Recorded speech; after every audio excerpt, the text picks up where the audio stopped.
Hare Krishna, Hare Krishna, Hare Krishna. Can we do that one more time? Hare Krishna. Thank you very much. Thank you very much for your wonderful response. So today is Snana Yatra. Before I can speak a bit about the Snana Yatra,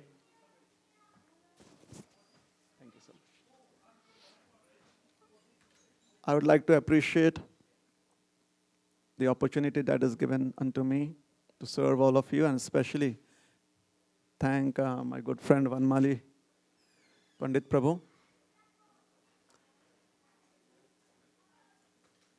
So it's a beautiful day, isn't it? Everyone agrees it's a beautiful day. Yesterday was really horrible, isn't it? It was raining throughout, and it's the weekend, and it's a beautiful day.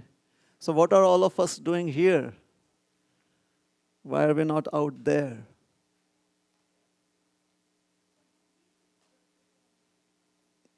It is confusing to some sections of society. But then, that is what intelligence is for. We use our intelligence to discriminate and to understand which would be more helpful and where should we engage our time. So we have used our intelligence to come and participate here at the temple in the wonderful function called as Snana Yatra. So many years ago, like thousands and thousands of years ago, according to the Vedic scriptures, it would be many kalpas ago, the supreme being of this universe, the topmost person of this universe, Brahmaji, he was analyzing his situation, and he was thinking that the life that I have is not really very fruitful. I have put in so much of my time and energy in building this creation, and all I see is that there's so much of exploitation in this universe. Practically, there is greed and anger, envy and illusion, and so many other unnecessary qualities, harmful qualities within the hearts of so many living entities. And each one of them is trying to use the resources that I have through my hard work made available unto them. They're using all of those resources for hurting themselves, not understanding that how everyone is subjugated to the law of action and reaction called as karma. People simply for the pleasure of the moment, they engage in trying to seek some enjoyment, and that lands them into serious trouble. Because we can only enjoy as long as we also perform our responsibilities. An irresponsible person does not really have the facility to use the resources of the state for self-gratification. So there has to be responsibilities performed. And because responsibilities are not being performed, hence there are serious implications in this universe. And I can see practically thousands and thousands of living entities are becoming so implicated in this cycle of birth and death. So what am I doing? Is there any hope? I'm so frustrated. This is Lord Brahma. Has this ever happened with us? Have we been so frustrated in life, like sometimes we sit down and think, what are we doing with our life? What are our achievements? Has that happened? If this resonates with you, please raise up your hand. Like, okay, there's some resonance. Yes. There's been life like that. Can you imagine? Brahma also has those moments. Lord Brahma also has these very serious moments. So Lord Brahma, as it is stated in the Bhagavad Gita, Brahma bhuvana loka punaravartino Arjuna, right from the topmost planet in the universe to that which is the lowest, everyone is subjugated or subjected to birth, death, old age and disease. To the basic problems of human existence or existence in this material world. These are its basic problems, universal problems. Everyone is subjugated. So Brahmaji was also a little frustrated, and he did what is natural unto him when he gets frustrated, as do many good and pious people. That is what they do. They turn towards the Supreme Lord. So Lord Brahma, he turned towards Krishna. And he prayed to Krishna within his heart, my dear Lord, show me a way. Is there any part of this material universe that is free from such exploitative tendency? Is there any place in this material world which is beyond the modes, which is not bound by the dualities of life? And there was a voice. Lord Brahma heard a voice and he said, go to Bhuloka, the middle planetary system, and there go to the planet Earth. And on the shores of the ocean, you'll find a beautiful mountain range. This mountain range appears blue in color. It is called the Niladri Mountains. And there you'll find me, you'll find myself existing in a beautiful form. What form is that, my dear Lord? It is my deity form. Now the deity form of Krishna was a very rare event at that time. Slowly as time progresses from Satya Yuga to Treta Yuga and Dwapar Yuga, the cycle of time, from the golden age to the silver age to the copper age, the iron age, like that.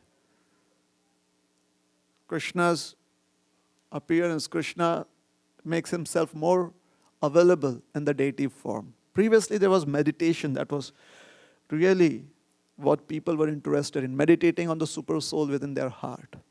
Many people spend time doing that. So Brahmaji, he was interested. Oh, there is a deity form? Where is it? Krishna said, I just gave you the address.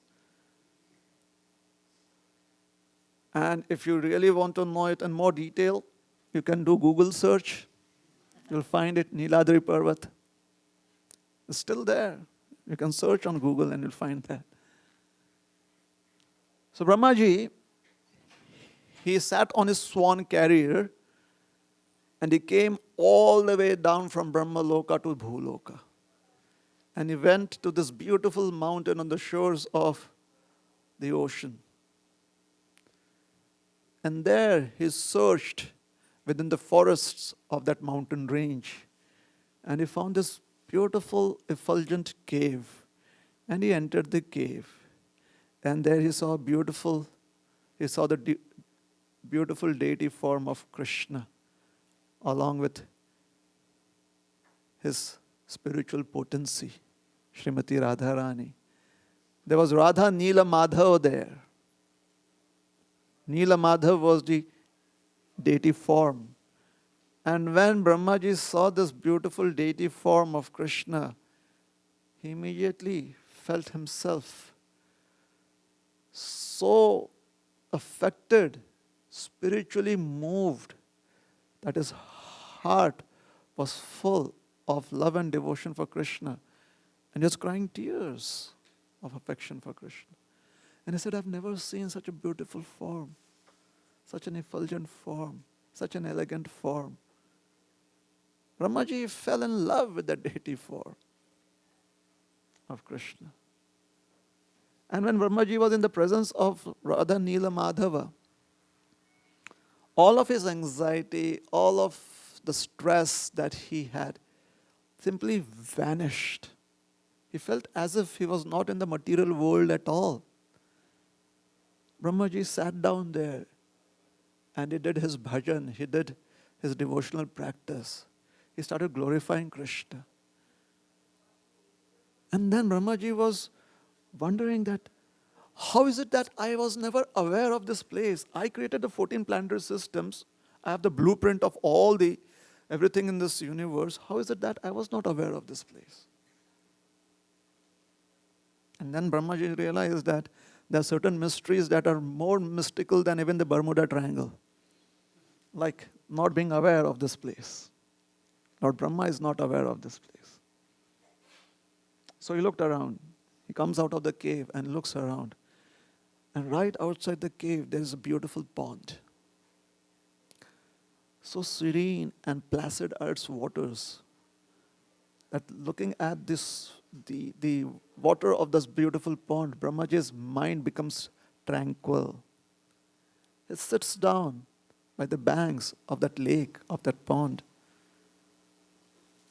and is simply mesmerized by it.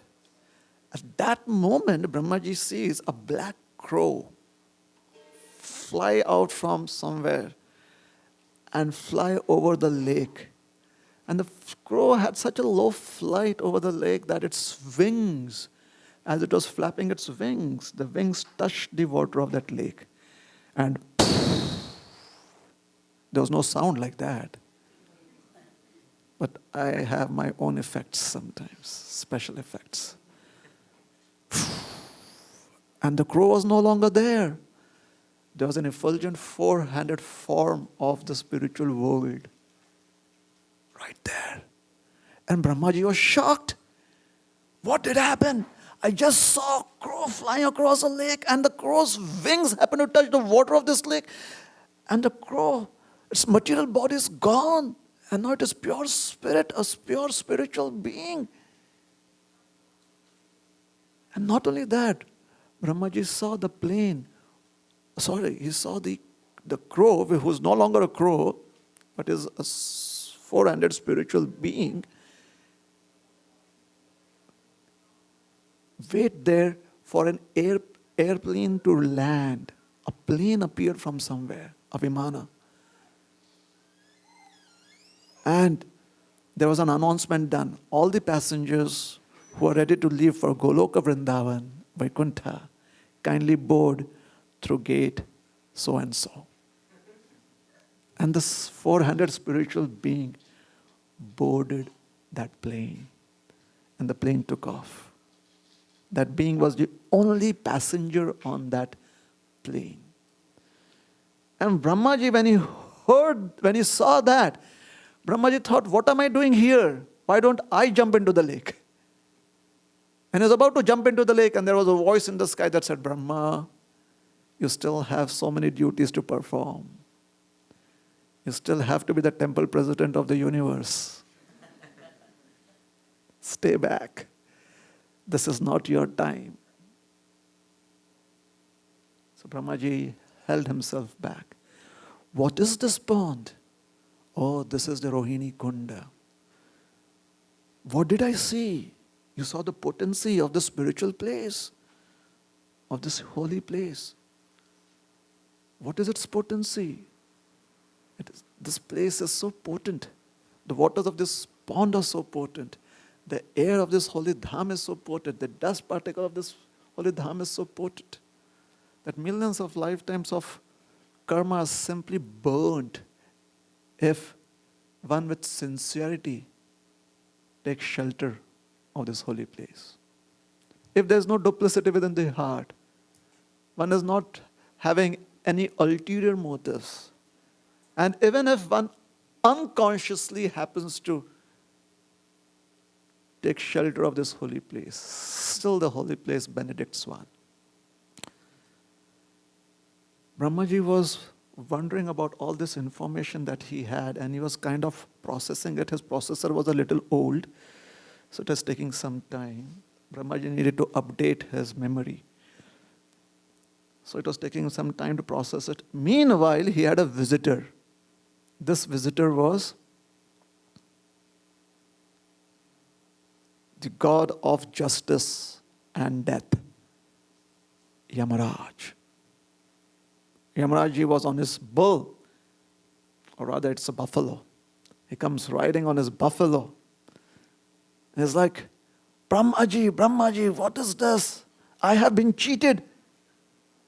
And Brahmaji is, what did happen?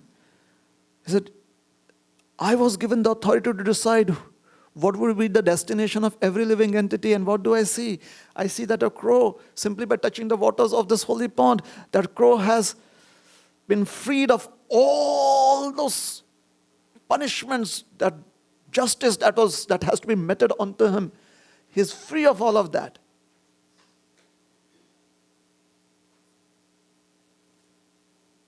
If everyone were to come to this place after having performed all their notorious activities, then why put me in the position of the God of justice?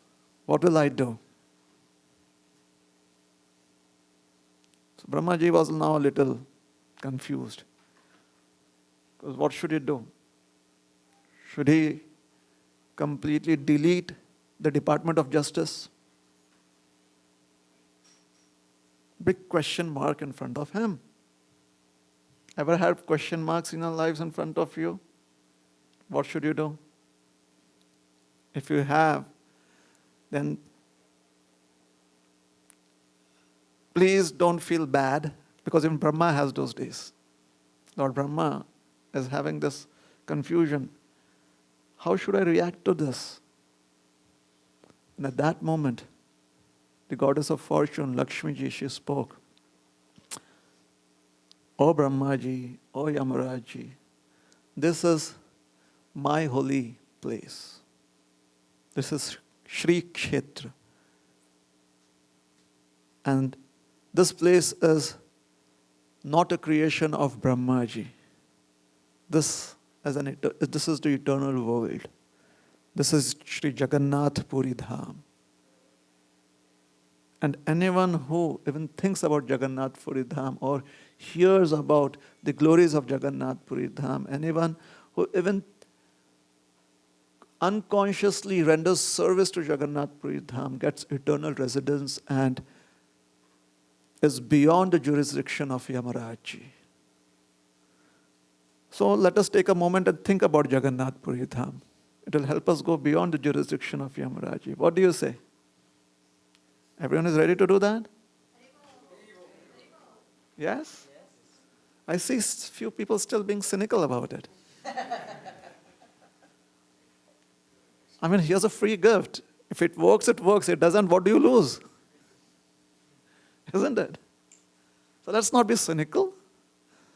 Let's be a little open-minded. And for those who are really going for it, thank you very much for your enthusiasm. It was great to find so many supporters. Go Jagannath Puri Dham. That is good. So having heard the glories of that holy place, Brahmaji, he requested the Lord, my dear Lord, please let me always remember you. Please let me always remember this holy place. And let me always serve you. And Brahmaji was taking his leave, and at that moment, Nilamadhavji stopped him and said, in the future, you will be approached by a great king. The king's name is Indradyumna. And he will come up to you, making a request of you, that you come and you perform the ritual of my installation. However, I will appear in a different form then. O Brahma, when you complete 50 years of your life, for the first 50 years of your life, I am in this form of Nilamadhav. For the first 7 manus, I give my darshan as Nilamadhav. But the next 7 Manus, they receive my darshan as Lord Jagannath. So in the future, this is going to happen.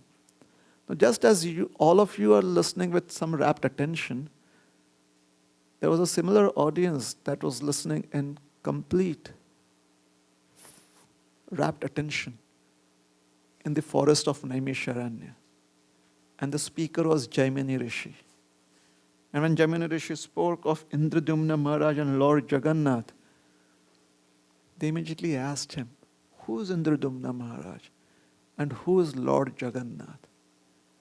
And Jaimini Rishi was very, very eager to tell them that story. He said that to understand Lord Jagannath, you have to understand what are spiritual emotions. There are material emotions which are the perverted reflection of the true emotions of the spiritual world. In the spiritual world, the basis of all emotions is service. In the material world, the very foundation of all relationships is selfish desire for enjoyment. And even if there is any service, it is difficult to find unalloyed service, that which is not contaminated by some tinge of either sense self-gratification or desire for profit, fame, and adoration. So the spiritual world has just pure emotions. These pure emotions are called rasa, mellows. Material world has got these emotions which are the perverted reflection of those pure emotions. Therefore, they are called sada, or decaying, that which is decayed.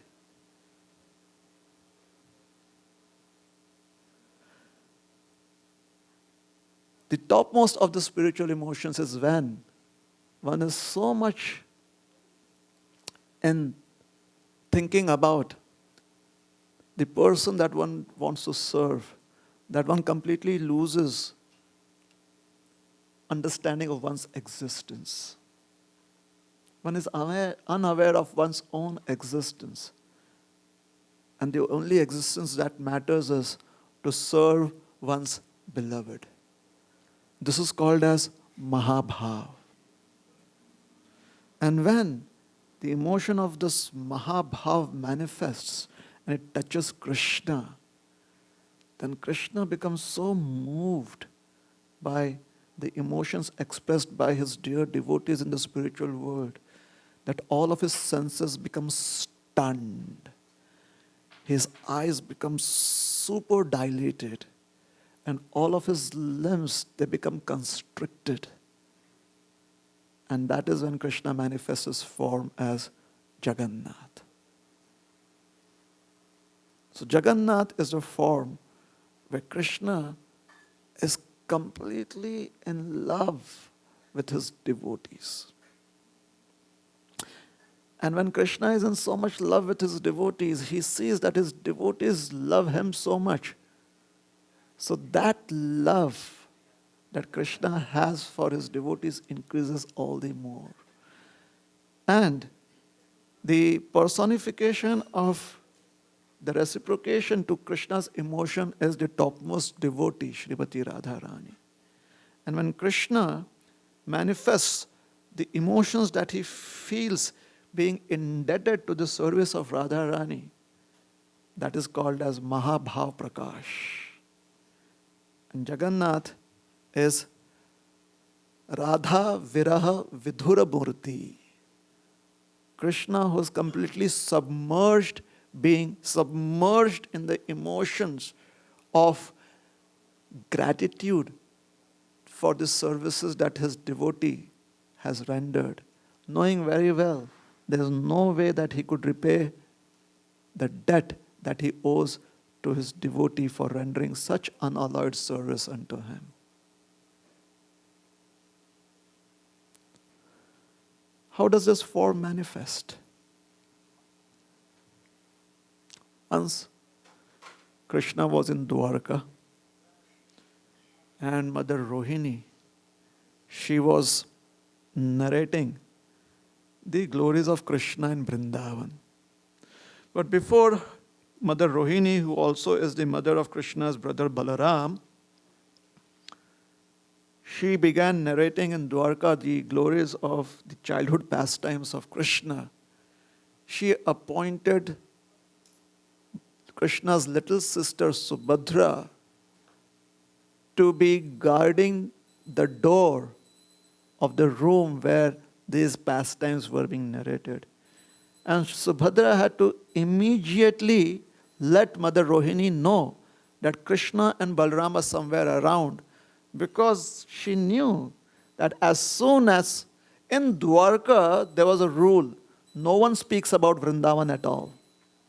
It's a rule. And the reason that rule is there, because as soon as if anyone would speak about Vrindavan, then Krishna would leave Dwarka and run towards Vrindavan. And nobody wanted Krishna to leave Dwarka. So there was this, everywhere there was this signs put up. Don't speak about Vrindavan. Don't speak about not even Vrindavan. Don't speak about what, like that. Don't speak about what. There was signs like that. The buzzword Vrindavan. So Mother Rohini, because she was requested by the queens of Krishna, please speak, please speak. She was speaking, and Subhadra Rani, she was like the firewall. She had to prevent Krishna and Balarama hacking Mother Rohini's narration. Unfortunately, the firewall, when Subhadra heard the wonderful pastimes, she was stunned. And she was standing with her hands like this, outstretched, that if Krishna and Balaram would happen to come, then she would be like this cop, stopping them. Stop. You cannot enter. And Subhadra, actually, Krishna and Balaram had given her the authority to do that. She could stop them in their tracks. She was a younger sister, so she was given those blessings by Krishna and Balaram. She was standing right there. And as she heard Mother Rohini, and since Mother Rohini describes those pastimes with such deep devotion, Subhadra's eyes became dilated. When you are really impressed by someone, you're like, your eyes open up, and you really don't like something, you go like, especially horror movies, if you're watching and you don't like to watch the horror, you're like, why did you pay the money? It doesn't make sense. But anyways, you pay up not to see anything. That's crazy. But if there is something really attractive, your eyes really grow big. So Subhadra's eyes are growing big and big and big. And her outstretched hands, they kind of felt that, what are we doing out here? They felt that they were out of those emotions. They wanted to enter those emotions. They kind of entered Subhadra. And she, if you look at her, she doesn't have her hands, because her hands have entered into those emotions that she is feeling. And her legs also enter into her. And now she's just a complete being who's tasting those spiritual emotions of Krishna Katha. So Krishna and Balaram come. Subhadra is no longer in a position to stop them. But they see her standing there, so they understand there must be something going on. So they put their ears to the walls, standing on either side of Subhadra. And when they hear their own glories being chanted with such devotion, but through the mouth of Mother Rohini, Krishna and Balaram, they have similar emotions arising within them, just as Subhadra was feeling. And in their emotions, they wanted to run towards Vrindavan, so they had their hands outstretched. And they wanted to go and hold Mother Rohini, but at the same time, they were so stunned, and their outstretched hands were feeling that, hey, we also want to be a part of this. So their hands were trying to pull themselves into their transcendental bodies. And at the same time, their heart was telling them that you should go and grab Mother Yashoda and hug her. So Krishna's hands are partly in, partly out, as is Balaram's. And the limbs, their legs, are tasting those emotions. And this is the form that was manifested at the door to that room where Mother Yashoda was doing her Krishna Katha. Narad Muni somehow or the other happened to come there, and as soon as Narad Muni arrived, everything changed. The atmosphere changed. Sometimes when you're having a nice discussion and somebody comes in and you're like, hey, stop talking. And everything changes. So Narad Muni comes there and he sees that I just saw something and everything's gone. He says, hey, wait. I want to see that form again. I want to see that form again. And Krishna said, no, not anymore. But when Indradumna Maharaj comes, we will manifest this form for the entire world to see.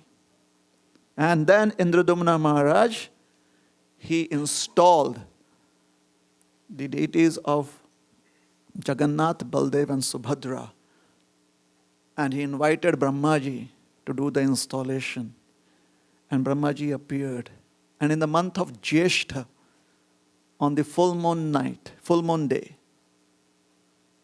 Brahmaji did the installation ceremony and he gave the ceremonial bath to the deities. That is Snana Yatra, the birth of Lord Jagannath. So Jyeshtha Purnima was the last week, but then every time we get an opportunity to serve Lord Jagannath accepts. So it would be perfectly all right if all of you could wish Lord Jagannath happy birthday today. You'll be very happy to receive your best wishes. Happy birthday to you, Lord Jagannath, Baldev, Subhadra. And these deities, Krishna, Balaram, they have their different birthdays, but Jagannath, Baldev and Subhadra, they have their birthday on the same day. Today is the birthday of Lord Jagannath, Lord Balaram, Subhadra Maharani, and Sudarshanji Maharaj. Thank you very much. Hare Krishna.